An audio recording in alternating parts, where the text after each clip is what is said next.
right, welcome to another episode of Piecing It Together, the podcast where we take a look at a new movie and try to figure out what movies inspired it. And today on the show, we are talking about The Last Stop in Yuma County. This is a little movie. It's out on VOD right now. You should definitely rent it. It's a tight little thriller starring Jim Cummings, who, if you've listened to the show for a while, you know we love Jim Cummings over here. And it's great to see him pop up in something new. And this is definitely a fun one to watch, so make sure you rent it. Joining me, we've got Pete Abeyta from Middle Class Film Class. We have a great conversation, lots of puzzle pieces to get into. Fun time coming up here. Before we get to it, I do want to remind you, as always, to make sure you are subscribed to Piecing It Together wherever it is that you listen to podcasts. You can follow us on social media at PiecingPod. And don't forget to join our Facebook group, Popcorn and Puzzle Pieces, where we continue the conversation about all the movies we talk about here on the show. And with that said, let's just jump right into it. Let's talk about The Last Stop in Yuma County. All right, Pete Abeyta is back with us, and we're going to talk about The Last Stop in Yuma County. Pete, how's it going? Oh, it's great, David. Thanks for having me again. I appreciate it, man. Always fun coming on the show.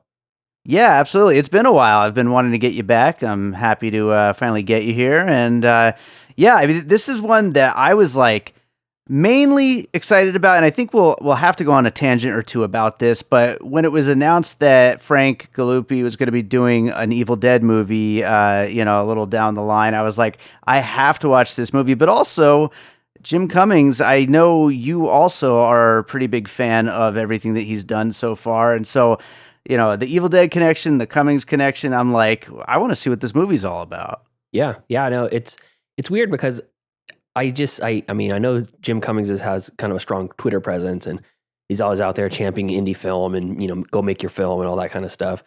And when he started promoting it, I thought he was a little bit more of a hand in it. He was from one of his, small short film groups that he, seeded up or had a hand in writing it or something. Sure. But he's literally just the star or one of the stars.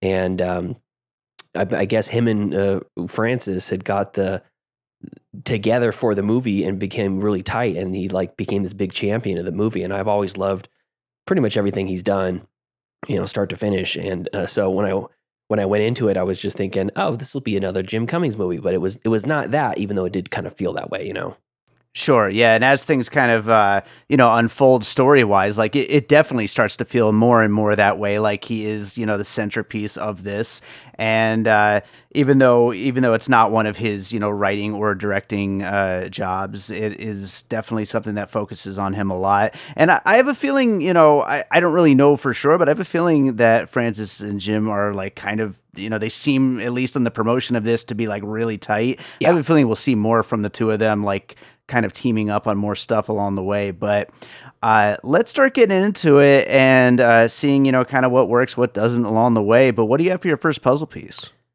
So the first one is probably the most obvious, at least to me, when you look at the entire setup of the film and not being able to get away from the scenario, even though you want to, and it's the Hateful Eight. And even so much as the long intro shot. So you have in the Hateful Eight, it's the long snow shot with the crucifix in the front, or I guess just the cross in the front, in the foreground. Sure. In this one, it's a bird on a gas station, on a gas pump. And it's like this long shot coming in, not nearly as long, but then you're left into a bunch of people that are going, some are already there, and some one by one come into this house or this diner, and they can't leave because of the storm, or they can't leave because there's no gas. And some people know the truth about the people that are in the facility, and some of them don't. And some of them know, Sure. and we don't know. In the Hateful Eight, who knows what? It's revealed later. So it's kind of like the Hateful Eight light with a little bit of money thrown in there in Western, Sure, absolutely. Yeah, I was thinking about the Hateful Eight as well. And you've got these big personalities that it's just really fun to see them play off of one another. And as the movie goes on, just like with the Hateful Eight, it's like, oh, we finally get to see this guy and this guy interact. We get to see this girl that was over there in the corner of the bar and that guy that was sitting over there interact. And they all have their moments together, just like with the Hateful Eight. I feel like I might as well just jump in here and we should just get all the Tarantino out of the way first, Sure. because I feel like there's so much Tarantino here. You got The Hateful Eight, you got Reservoir Dogs, which is a very similar setup, and in a lot of ways, with The Hateful Eight, Tarantino was going back to that kind of idea of these people trapped in one location and all just getting on each other's nerves, and that kind of potboiler where it's just constantly at the moment where it's going to all boil over at any chance it gets. And obviously a bank robbery at the center of that one as well. And then also Pulp Fiction. I feel like if there's one movie that this reminds me of the most, it is the diner scene in Pulp Fiction. It's like that extended into a 90-minute movie, and it does a really good job of like kind of keeping that tension for the full 90-minute runtime, and it's almost like using that as a setup to then write something that actually can keep the attention for a full feature-length film.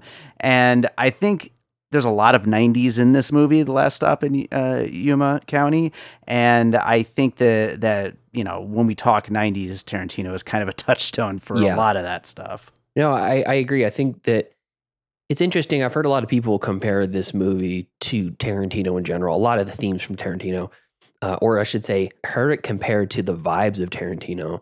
But I don't really feel a lot of the Tarantino inspiration. I feel more of the dialogue and the way the camera moves feels a little bit more like Coen Brothers.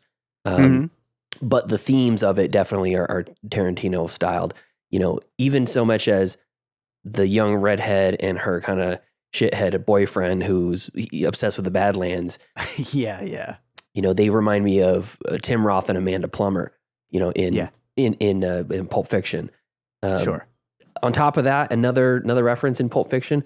There's a number of different times that people are talking about this rhubarb pie, and has no bearing on anything. But there's an extended sequence in Pulp Fiction where they talk about the $5 milkshake at Jack Rabbit Slim's. So it's definitely something there. I think on the Tarantino train, throw in Inglourious Bastards, the basement shootout scene. Oh sure, yeah. Long tense stalemate, pretending to be somebody that you're not, ends with the big blowout. There's a lot of overlap there, and for good reason. It's interesting. If I was like a young in my life filmmaker, young in my career filmmaker, and I wanted to do something impactful or something that was going to resonate with people, why not take some of the greatest scenes of all time, like that basement scene, and take don't put it in Nazi Germany, put it in Yuma County, Arizona, and see where it goes from there. Yeah, absolutely. Why not? Why not just try a different location like that? And I think, Tarantino, like famously, his film school was basically watching all of these classic movies and learning from everything that he was watching. There's a whole generation of filmmakers who grew up on, every little inch of everything that Tarantino put out. And like, he's a huge influence on all of these kind of genre filmmakers nowadays. And so I would be shocked to hear that they were like, nah, not Tarantino for this one. I think it's pretty obvious. Yeah, absolutely. Yeah. Absolutely. Well, let's go to another piece. What do you got next? I'm going to say a little Edgar Wright's Hot Fuzz, in the sense that everyone is armed, no matter, even the little old couple that comes in knitting. One of them's asleep, the other one's knitting. He ends up being the one that kind of incites the final finale of the shoot off, starting off. But everyone's armed. Also, on top of that, you have a bumbling cop that turns out to be capable, which is, the father figure in Hot Fuzz.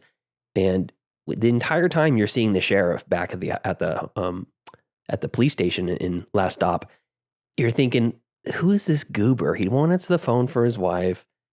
The call gets cut off. He doesn't even bother to call her back. He's building a model car the entire time. Sure. But when shit hits the fan, he's directing traffic very well with his young deputy. He's telling him what to do. He's giving orders, and he jumps into action, and he's believable. Doesn't seem like a man who's unprepared working out of desperation. He seems like a prepared man working out of desperation. So the part was, I don't know who that actor was, but I recognize him, and he did the part really well. Was that Michael Abbott Jr.? I wasn't even sure where he was in this, and I'm thinking that's who that was. Was he from The Death of Dick Long? Yeah. Yeah, I think that was him. Mm-hmm. Okay, right on, right on. Yeah, I like when he pops up and stuff. Mhm. He's a good actor. Every time I end up finding, and he's always different and everything. But yeah, he's good. Absolutely. But yeah, good piece, and I love that how everybody's armed. That is like a really funny, moment of that when that realization comes that Yeah. just everybody has a piece. I think Yeah. the filmmaking of it too is really good, is good because you don't know the old couple's armed at the beginning. It's revealed Hmm. slowly as I don't know if it's at the long Roy Orbison crying sequence. I don't know if that's when it's first revealed or the gun is peeking out of her crochet bag at some point. But Hmm. every time it's like Chekhov's gun, it's like Chekhov's 9 guns. Yeah, sure. Everybody's armed, and Absolutely. you're like, is this? I don't. Is everybody going to use it? And Yeah. yeah. Spoiler. Well, I will go for my next piece. I'm going to go with Arkansas, the 2020 Clark Duke movie. That was like one of the few things we had like right in the midst of the whole lockdown, and like there wasn't a lot of new movies out at the time. And this was like just a tight little thriller. I don't know how it would hold up. Rewatching it at the time, it was like, oh, a new movie, exciting. But it had like that really good mix of tension, comedy. It was clearly inspired by a lot of the same things that this is inspired by, and a lot of people just making the worst possible decisions, basically. And that's what it really comes down to in these kinds of movies where people are all stuck together, and there's probably a much better way to resolve everything, but it just doesn't go very well. And I feel like that is a great setup for like a movie like this where you don't know where it's going to go, but you know it's going to go bad. Yeah, it's interesting. I've never seen that movie. I've never even heard of it before. Okay, yeah, yeah, it's definitely worth checking out. And Clark Duke being like a comic actor, but just getting a chance to make a movie that he really wanted to make, and it was like this tight little, Tarantino Rodriguez, inspired thriller. It's a cool one. It's definitely worth checking out. Cool. Yeah, I'll add it to my watch list. What do you got next? Um, I think the next one I'm going to go with is another classic, which is a filmmaker who inspires, I think, everybody still to this day, or many people still to this day, and that's a Rope. And Mm, Hitchcock has the entire movie set within this one location, and it's a in the scene in this movie, in Last Stop, it's a very simple setup. Gas station's outside. There's the actual gas station, like office next door where the guy lives in the hotel. You don't need to know anything about any of those. You barely see the inside of just the one. Um, and you have this very small diner. And it's like mm, the geography of the movie is very simple. And in Rope, they give you the great establishing shot, show you everything you need to know about the apartment. And then they give you a very small bit of information about what the rest of the movie is going to play out. And it's all the interactions about the people. Will they, won't they? Are they going to discover it? And the same thing happens with this. They introduce the bank robbers and the fact that this guy knows that the bank robbers are the bank robbers. And if it mm-hmm. wasn't for Jim Cummings' character, the knife salesman, they probably would have just sat there and everybody would have been none the wiser. No hold up, no guns drawn, no nothing. But it wasn't that. And the tension was building just like Rope. Yeah, yeah. No, really great piece to include here. And definitely, that kind of setup is such like we've been talking about here with a lot of those Tarantino pieces as well, like where it is just a room filled with things that could go wrong at any moment. Yeah. And yeah, Rope is a huge influence, I think, on any of those movies, including another piece that I wanted to bring up. So I Ooh. might as well jump to this one, which is Windfall, a movie that I loved more than pretty much Yeah. anybody just a couple years ago. But Rope was an obvious influence on that one. This was a little film starring Jesse Plemons, Lily Collins, and Jason Segel about a desperate guy who tries to rob a tech billionaire who's expecting him not to be home at the time. And they end up coming home, and the whole plan goes to shit. And basically turns into this whole home invasion thing. But it's tight, but it's funny and it's playful. And really, you have this feeling of anything could happen because everybody in it is desperate to get out of the situation, but nobody could kind of come to an agreement as to how that's going to happen. And it also kind of leaves you with the feeling of like, who exactly is the bad guy here. Yeah, Like I was just gonna everybody's say. kind of bad, everybody's good, and that's definitely something here in Last Stop in Yuma County. Yeah, I didn't love that movie, but I liked a lot of things about it. I think as a cohesive thing, it left me wanting a little bit more. But I really liked the score in that, and I think you specifically your comment on that one too. It just didn't seem like it fit the movie in my opinion, but yeah, that's a good puzzle piece. I like that one. Right on. Haven't thought about Windfall in a long time, but there you go. That was another. I'm the movie. person who keeps bringing it back up. That's on me.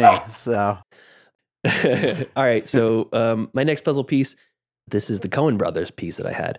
No Country for Old Men. Sure. Yeah, a period piece set in right around maybe mid 70s and 80s, whatever. Slightly different time period there, but like a neo-Western vibe. I don't know so much about the story and all that. There's a little crossover with the character of Llewellyn because he's a good guy, but he is stealing the money. Yeah. So, you're like, I mean, how good of a guy is he? I mean, I think at the core, he is probably a good person because he leaves the scene of the crime and comes back to give the guy water. Sure. And Jim Cummings definitely does not do anywhere near the semblance of the right thing when he leaves the baby. Not at all. In the car in the middle of the desert. So, but yeah, overall vibe of it though, I couldn't not think of No Country. Yeah, absolutely. It's on my list too. It was actually the first puzzle piece that I thought of for this one. Oh, cool. Yeah, I think that character has a lot of connection with Llewellyn in No Country for Old Men. Just the way that, against better judgment, money just kind of destroys people. And that's a theme in a lot of Coen Brothers movies, and it's definitely a major theme in No Country for Old Men, and it is really what happens here in Last Stop in Yuma County. It is what happens to Jim Cummings' character, and the whole thing, like you said, I mean, he's probably a really good guy, but once dirty money gets into the equation, it all kind of goes out the window, and he finds himself basically acting as bad as the people who robbed the bank in the first place, and we're like just down to kill at any, at the drop of a hat. Yeah, it's interesting. I never really thought about that money corrupts theme in all of the Coen Brothers stuff, but it goes even back to Fargo, Blood Simple, even No Country for Old Dan, Big Dan. I think that's a name. Big Dan, is it Big Dan? The Cyclops. So. Yeah, John Goodman's character. Yeah. I only second guessed myself because his character's name was Dan in the Roseanne show. And I was like, am I implanting that in my own head? So good puzzle piece there. Right on. Yeah, I agree with you. I've got a little one to throw in here. This is just for like one scene of the movie, but I had to include Super Troopers on my list because the policeman's like, the little deputy or whatever. He's like so eager to have his boss say over on the radio. It reminded me of say Car Ramrod, Yeah. So it reminded me of that. So, just a little mini puzzle piece for you. My mini puzzle piece to go along with that same character is Dewey from The Scream. He also he really excited that he's a police officer. No one takes him seriously. Yes, absolutely. Just a total goof. For the longest time, I thought that, because I hadn't seen Scream in years up until the Scream 5, is it? Whatever, not the most recent, the one before that. Until that. Yeah, I hadn't seen it in like 20 years probably. And I was mixing up the Scary Movie parody of Dewey. Too. I thought he was the same character, basically.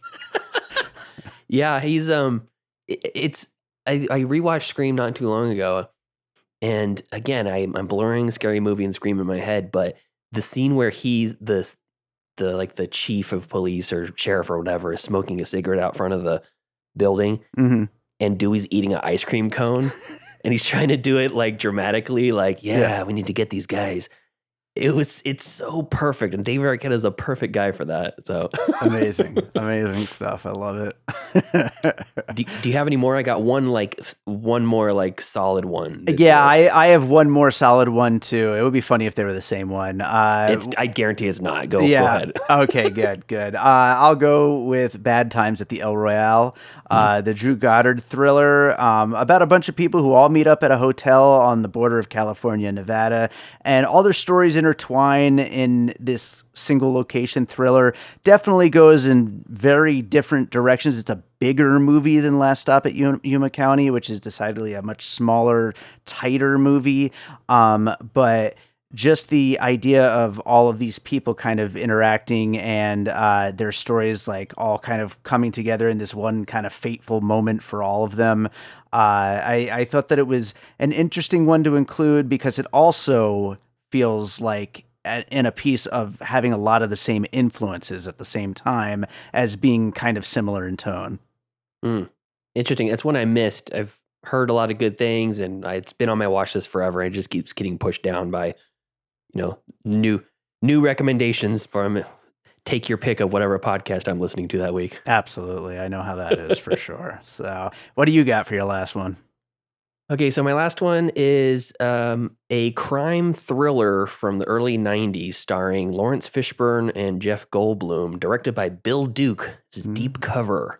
Ooh, and okay. Have you seen this one? I haven't seen that since like high school. Like I definitely saw it back in the day, but it's been 30 years or something. Like it's it was one that was a fan recommendation on our podcast, and I didn't know what to expect, and a lot of that kind of era of film definitely doesn't resonate with me. Early kind of crime dramas and the hip hop lifestyle and whatnot. And man, this thing, like, it was so fantastic. And thinking of Jeff Goldblum as this, kind of a bumbling, criminal, not the mastermind, but the second in command of the mastermind was like, that's such an interesting role for him. Yeah. Not since Buckaroo Banzai did I see a role that he seemed so out of place with in my mind. But in this role, Lawrence Fishburne is an undercover police officer, and he infiltrates this, drug ring, and his commanding officer basically just tells him, yeah, just sell drugs. You got to blend in with them. And he gets pulled into the lifestyle. Sure.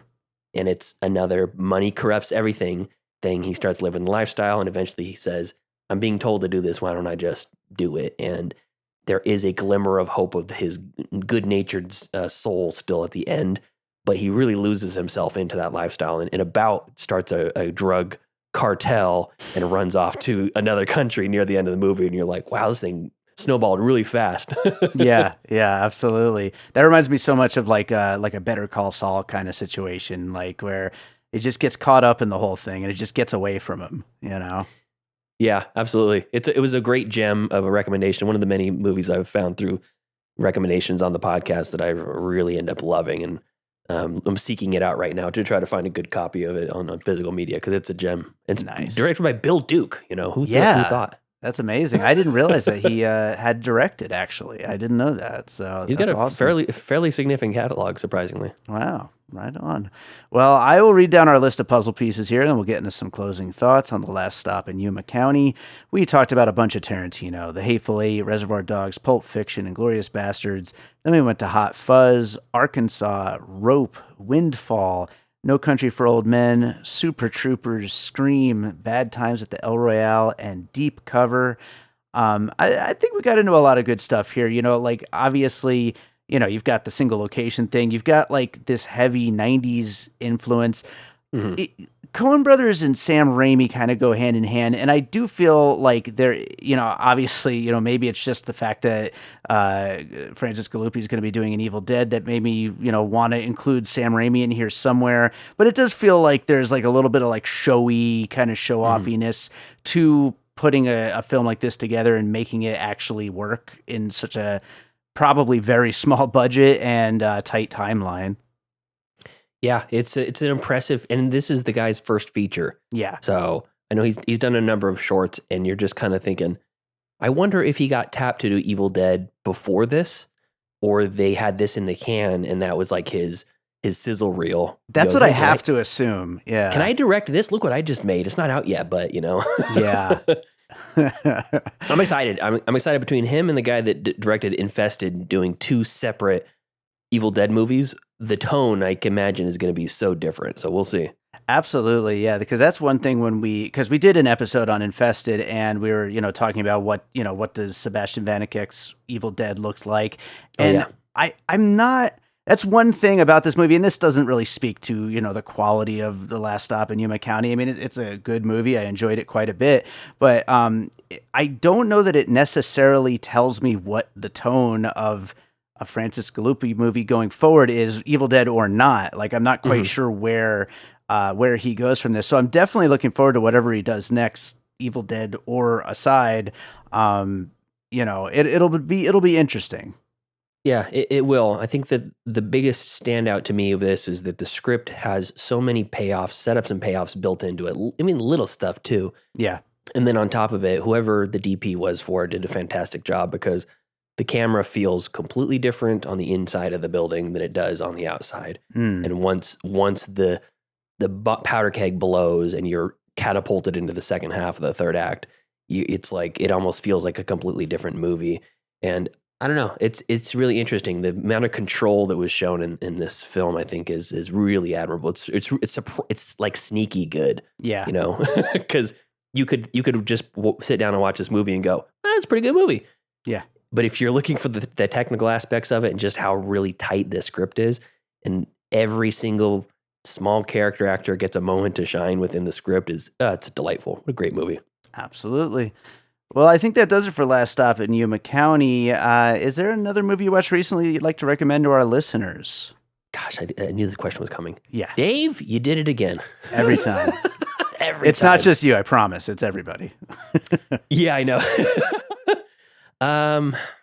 You know what? It's nothing recently, but I was talking about hidden gem movies the other day on some discussion board or whatever, and Unicorn Wars is a movie that came out a couple years ago from a Spanish language movie. It's an animated movie about a sentient race of teddy bears that are at war, a lifelong generational war with unicorns.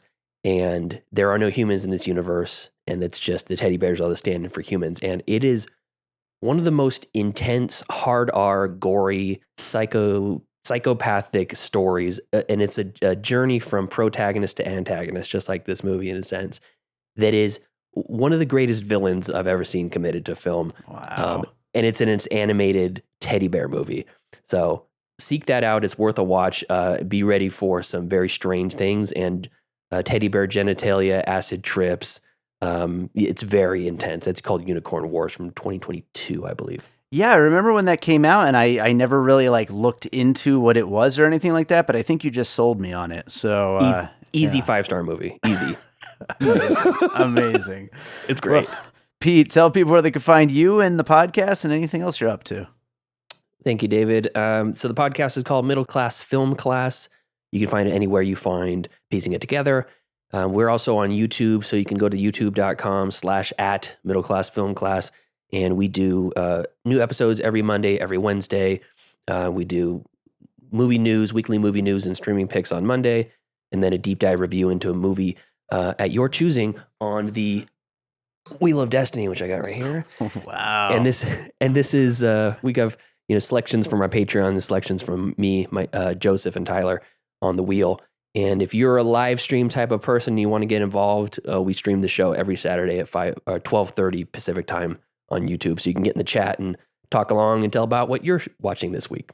Your wheel thing was just making me think about how stupid it would be if I did a whole visual thing of puzzle pieces and I just dropped them all over the floor, and then I had to go pick them up here mid oh, here's podcast. My puzzle pieces. Very literal. Pete, it's been great. Thank you so much for doing the show. We'll hopefully get you back again sometime. Of course, David. I love the show.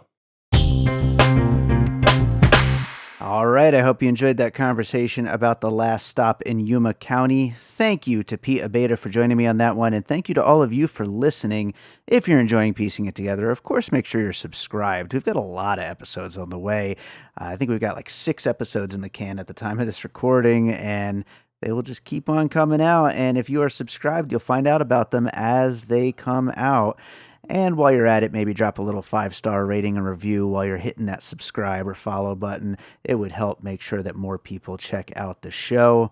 You could also follow us on social media at Piecing Pod, join our Facebook group Popcorn and Puzzle Pieces, and don't forget we do have a Patreon, the Produced by David Rosen Patreon, where I post bonus and advanced content from Piecing It Together, Awesome Movie Year, and my music career. All of the episodes that are on the way are already on the Patreon, so you can check them out early. And there's video versions of some episodes, including this one that you just listened to. You could have watched us talk about this movie, but there's video versions of a bunch of other episodes as well.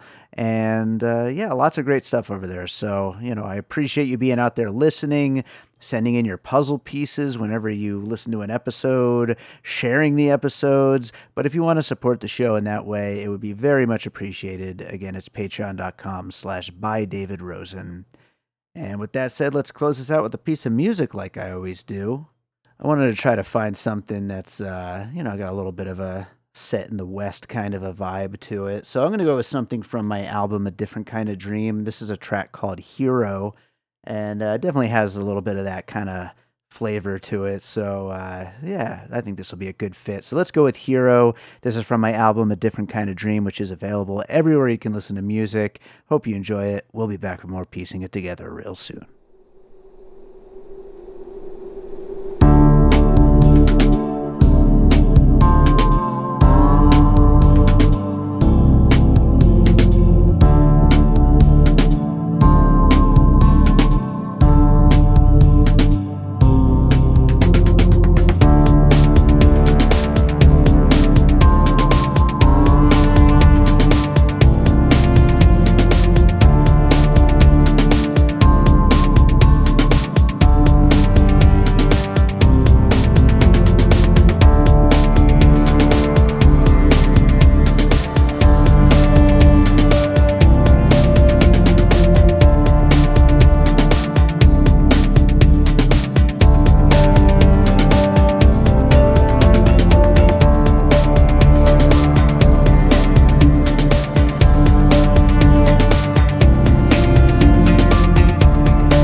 An All Points West production, produced by David Rosen in Las Vegas.